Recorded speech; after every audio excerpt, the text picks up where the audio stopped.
Welcome to Learning WooCommerce, Video 1. What is WooCommerce? Well, first, before we even get into the agenda of this video, let's just go over, what is WooCommerce? Well, WooCommerce calls it a WordPress e-commerce toolkit, but basically it's a plugin. It's a shopping cart plugin for your WordPress site. And so if you're looking to sell products, physical goods, downloadable goods, virtual goods, something like that for your WordPress site, then WooCommerce is an excellent choice. It's very well put together and very popular. So in this video, what we're going to do is we're going to take a tour of a WooCommerce store from the front end, get a feel for what it looks like to a potential customer, look at a product and look at what's called a variable product and a simple product and see how they work. And we're also going to look a little more deeply at the developers behind WooCommerce, just to get a feel for who's behind it and how it works. And it is as I said before, a WordPress plugin, and it is an open source plugin, which means it is available for free. There are what are called these paid extensions. We'll get into later and what that's about. But again, it's an excellent choice and very well built. But to start off, let's go ahead and take a tour of a WooCommerce store. All right, so here we are at a WordPress website, just a site where I have installed WooCommerce just as a demo site. And if I scroll down a little bit, you'll see that there are 3 products here under featured. And actually, this is very easy to set up on the back end, depending on how your theme is arranged or set up. It's very easy to feature products. And if I look at these 3 products, this one, where I sort of hovered over it, says add to cart right here. And notice that's going to be different from this one right here, which if I hover over it, says select options. That's because these are actually 2 different types of product. And actually, we're going to look at this later on in later videos on the back end. This is a simple product, and this is a variable product. And the difference is that with the simple product, if I click on it, I can just simply add it to my cart. I can just choose the number. Maybe I want 3 pairs of these shoes or whatever they are, and add it to my cart. Or if I go back and if I choose the variable product here, I click on that, then you'll notice that in this case we have some options. So I can choose the size and I can choose the color, and that's a variable product.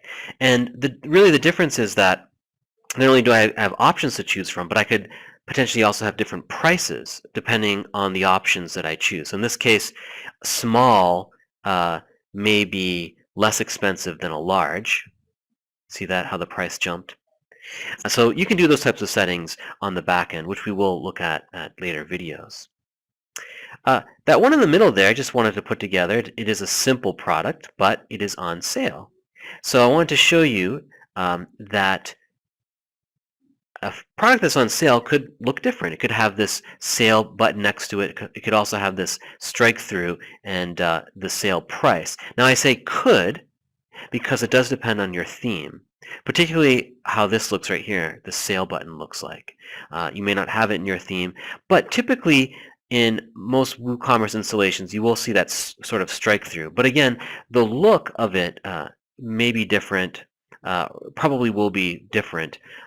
But it is a nice feature to have it sort of have a sale price like that and sort of call it out like that.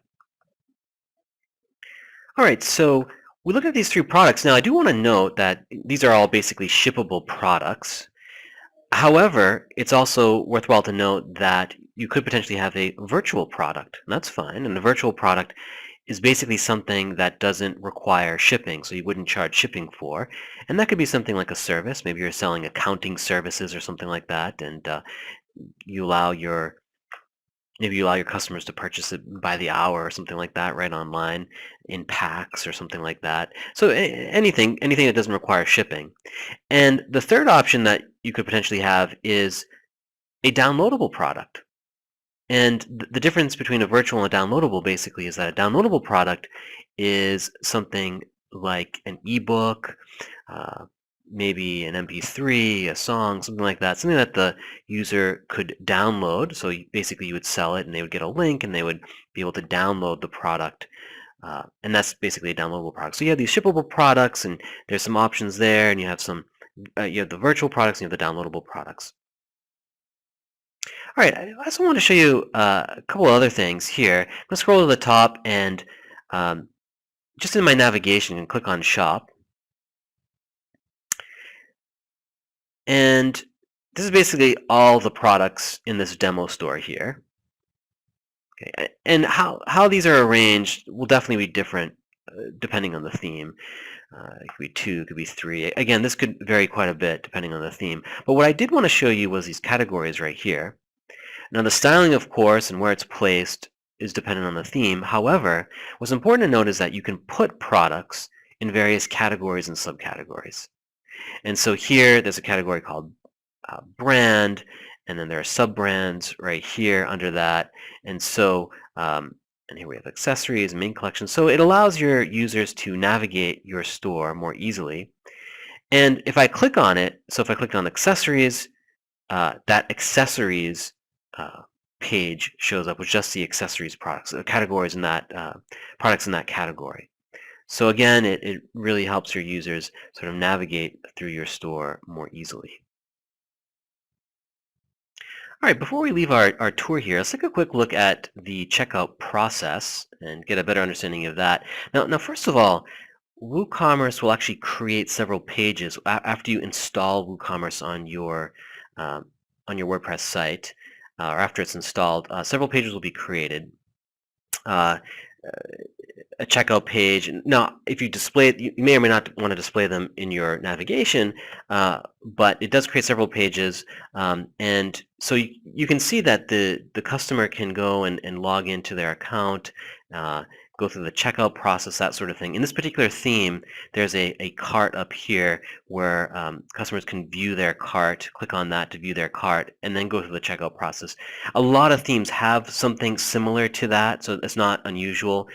It's just not necessarily part of the standard WooCommerce installation, but a lot of themes have something like that. But here I'm looking at the customer cart, and if I proceed to checkout by clicking on that, you can see that the customer can fill out their address and all the rest.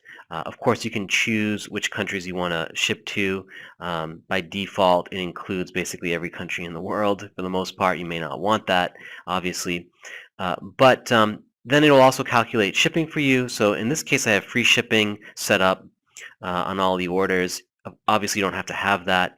There are some, out of the box, there's some basic shipping settings that you can set up. I say basic because usually if you have anything more than, you may have different zones of shipping. So for example, you may charge a particular price for Canada and then another price for the UK. And so you may have some different shipping options there as well. And in a lot of cases, when you have those types of things, the basic settings won't do the trick, or I should say the out-of-the-box settings won't do the trick. You often have to purchase an extension, a shipping extension to handle more zones and whatnot, and it's called table rate shipping and that sort of thing. But if you're interested in just free shipping or some very basic, very basic shipping options, then you don't have to purchase any extensions for that. However, in a lot of stores, usually maybe a table rate you might need something like that. The other thing I wanted to note was payments, and you can see here that I only have PayPal set up here. Out of the box, WooCommerce integrates with PayPal Standard. You could also, although it's probably not very likely, accept checks. So you could have an option for accepting checks and that sort of thing. But those other options, not very popular. PayPal is very popular. Now, if you wanted to do other gateways, if you wanted to, for example, accept credit cards directly online, you of course could. It just requires extensions or an extension. an extension, for example, authorize.net, you can have an extension for that. That's a popular one. There are many others, other gateways, Stripe, and other things that you can integrate with if you use those services to process your credit cards.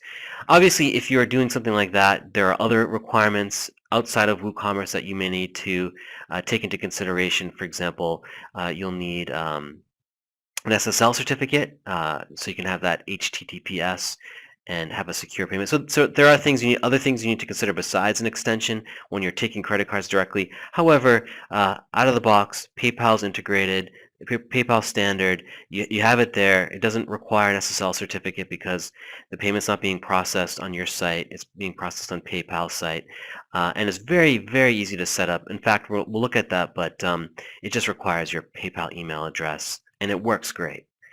And then the customer could then place their order. So it's pretty simple.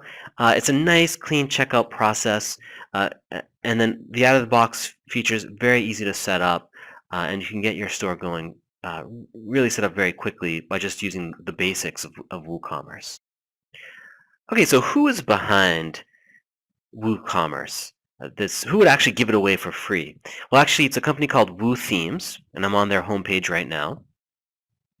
And if you're on their homepage, you can read a little bit more about WooCommerce here. There's a link in the navigation area to WooCommerce and about WooCommerce. If you just want to get some short descriptions about it, read about it a little bit more, you can do that here. Also, on their site, there is documentation on WooCommerce.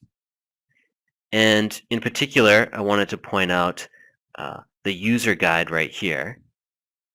And if I click on that, there's actually an admin guide and some other getting started and things like that. So you can read a little bit more about WooCommerce if you'd like and refer back to some of these documents.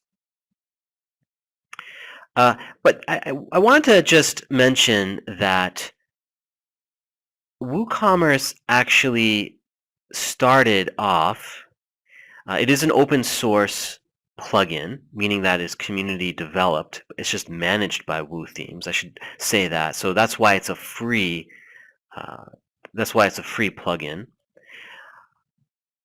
However, the open source project originally started off as a plugin called JigoShop, and then WooThemes branched off JigoShop and created their own plugin. So it's very similar to JigoShop, but it branched off at some point, and WooThemes started developing it and calling it WooCommerce. So JigoShop's still out there, but as time goes on, the two plugins will get more and more different. And you may ask the question, well, why not JigoShop? Why WooCommerce? Well, a lot has to do with WooThemes itself and the brand that they have. They're well known for creating great WordPress themes, and so they do have a brand to defend, and they have that name, and so people assume that they want to keep that and they want to put out a good product, and so a lot of people have gone for WooCommerce. So that's sort of the story behind it, and these are sort of the people behind it. Now, earlier in the video, I'd mentioned extensions. So there are extensions that you can purchase here. This is obviously part of the business model that WooThemes have, is selling extensions. They give away the plugin, but they can sell extensions. You actually don't have to necessarily purchase extensions from WooCommerce. There are other places where you can purchase WooCommerce extensions, but there are quite a few here on the website, and you can search for various payment gateways and things like that, but you can see that there's all sorts of ways of extending WooCommerce. It has some really great functionality, and the prices are fairly reasonable. I mean, you're looking at extensions between, depending on the functionality, of course, between $29, a lot around the $49, $50 range, and you'll see some at the $99 range. Usually you'll see between $30 and $99 for most plugins on this site. If you go searching around on other sites, you might be able to find cheaper ones that do similar things. But the WooCommerce extension page is a great place to look for a good quality extensions to your WooCommerce store. So I just wanted to point that out.